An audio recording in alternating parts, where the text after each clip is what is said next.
Democratic leaders have issued a stern warning to the party. Stop being mean to Vice President Kamala Harris, or else.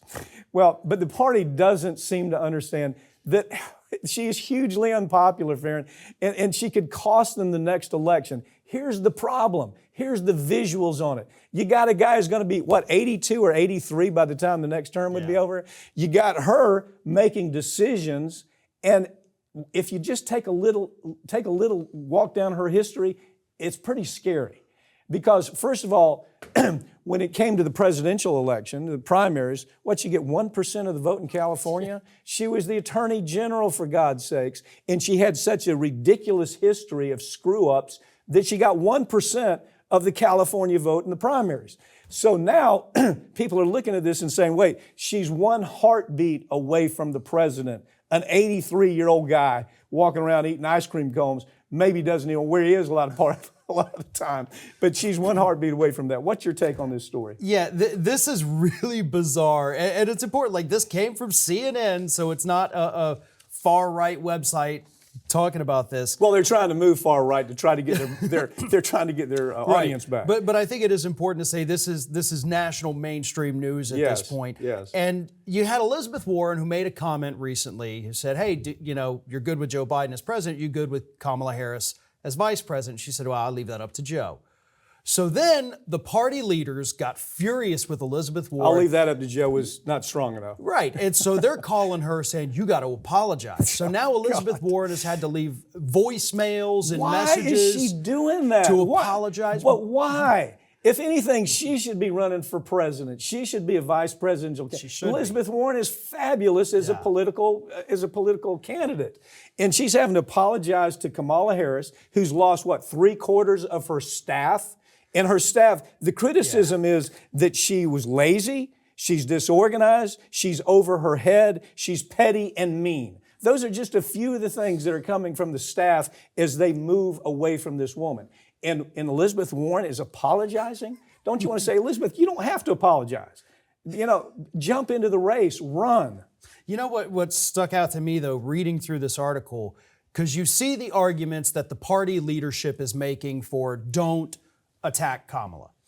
And it's the same arguments that we would get in emails and phone calls and Twitter messages in 2016 saying, how dare you call out the bad things Hillary Clinton has done because you could cost the Democrats the election. Really. But it's verbatim what these Democratic insiders are saying now, like, no, you can't attack the vice president. You can't call her out because we're in the fight of our lives and by God, we've got to win. And that's their mentality. It's their job to make sure they win. But at the same time, it's okay as people to say, listen, yeah, I like this party, but do they screw up a lot? Yeah, they do. Look, there's an interesting article I saw that we have visuals, that everything is visual where it comes to the American public when they're evaluating politics.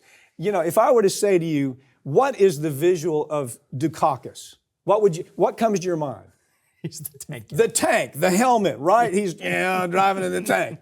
If I were to say, what is the visual of Bush when you go, oh my God, what a nutcase? What would it be? Well, depending on which Bush, he had HW, which would be the goofy Bush, the real goofy Bush. The little one is just this guy is, he can't add 2 + 2. That's right. The Bushisms, That's the right. tripping. I think of him landing on the carrier, and it's over. The war is over. Mission accomplished. And you go on with all of these visuals. Her visual is word salad. That's her visual. Because when she speaks, it's word salad most of the time. And they've tried to correct her. They've tried to say, please don't talk so much. They've tried to say, don't do these interviews just sua sponte. Don't do that. It's word salad. But the point is, there are so many great female politicians that could step into those shoes. Name a couple. Elizabeth Warren, I'll start. Elizabeth Warren, Katie Porter. Katie Porter would be great. She would be phenomenal. I mean, she can speak. It's not word salad. And she, unlike Harris here, takes on those corporate interests. I mean, Harris, let's not forget, as Attorney General of California, she's the one who let Steve Mnuchin and these other criminal bankers walk away. Yeah, stole billions of dollars. Yeah. They had all that evidence, spent years compiling it. She refused to do anything about it. Look, she's got a -10 approval Yeah. rating with the public. I forgot about that. She's underwater by 10 points. She hasn't been in media recently, so we know the administration, they're trying to keep her back. Of course. And if you want to use her to her strengths, send her out there to be the happy, smiling face, and Biden can be the fighter. What is the first attack that we're going to get for talking about her? What are the commenters going to be? It's misogyny and then racism. Yeah. Misogyny. Rather than thinking about what are we really saying, that's the easy go-to. Well, you know what? We're going to say it anyway. It's not that. It's not racism. It's not the fact that she's a woman. There are plenty of women of color that could do a great job in that position, but it ain't her, I can tell you that. She's like an albatross around the neck of the Democratic Party, and they can't get rid of the bird. Can you believe it? After a public pressure campaign that's now spanned years, Eli Lilly has announced that they're going to cap the price of insulin to just $35 a month. A major win for consumers? Not hardly. This is the worst PR scam I've ever seen. Let me begin with saying this. It costs $7 a vial. $7 a vial to create this insulin, right? Now, they were trying to sell it for, the numbers are staggering, almost $250 per vial. Pick it up from there. Yeah, this is 100% a PR stunt. It is not even really a win for consumers because technically they didn't change their policy. It was always $35 per month. The way they figure this out is they do these incentives and the rebates when you go through insurance. So even though you see the sticker shock of, $200 for the regular Eli Lilly insulin, you were not paying that. What you're paying for, of course, are the more expensive additives because sometimes the insurance won't cover the original one. So this is all a big smoke and mirrors type thing. Eli Lilly always had this policy. They're just trying to get the public, they're trying to get Bernie Sanders off their back. Okay, let's talk about insulin just a little bit. This is a product that has been around for almost a century, okay? The people who developed the product gave it to a university in Toronto and said, just use it, it's not ours, it's free. You take it, you help people with it.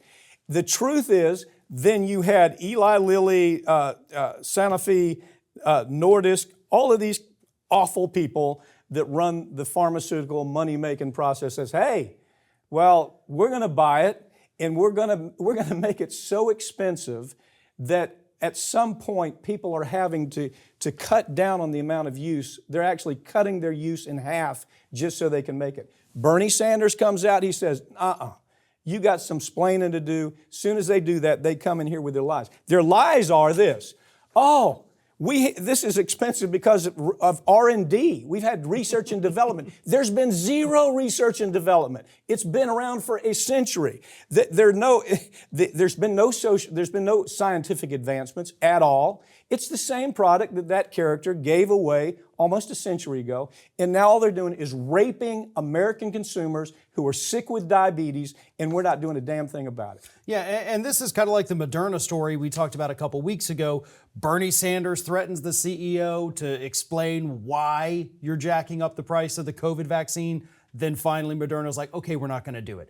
Bernie Sanders puts all this pressure. I mean, back in his 2020 campaign, he traveled across the border to Canada with a group of diabetics to witness them firsthand having to buy insulin in bulk in Canada because they couldn't afford it here in the U.S. Okay. So he has been at the forefront of this for many, many years. He put the pressure on them, and he's smart enough to know this is smoke and mirrors. So I don't think he's done They've been sued, and here's what the suit says. That they're saying, Mr. and Ms. Lilly, you met with the other manufacturers, you talked about and discussed what they were charging, you came up with a price-fixing scheme. You sold that price-fixing scheme to government. You did it in a way that you increased the cost of your product from $25 to $275 over this period of time. It's price-fixing. It's antitrust. They're going to get sued.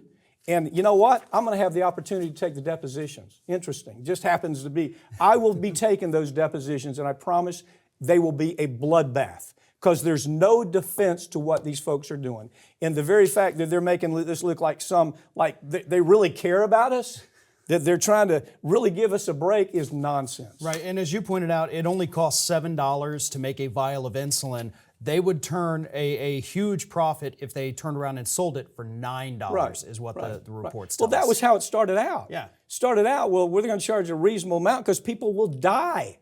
You know, they'll die without their insulin. And people are having to use half amounts, just cut their amount in half, which is extremely dangerous. I mean, we're talking about, what, 7 million people in this country that are on insulin daily. Yes. If they only paid a $2 markup on these vials, you're talking about $14 million for every vial these people made. Pigs, It is. Yeah. Pigs at the trough. That's what's working here. Mr. and Ms. Eli Lilly, pigs at the trough. That's what you are right now, and you know it.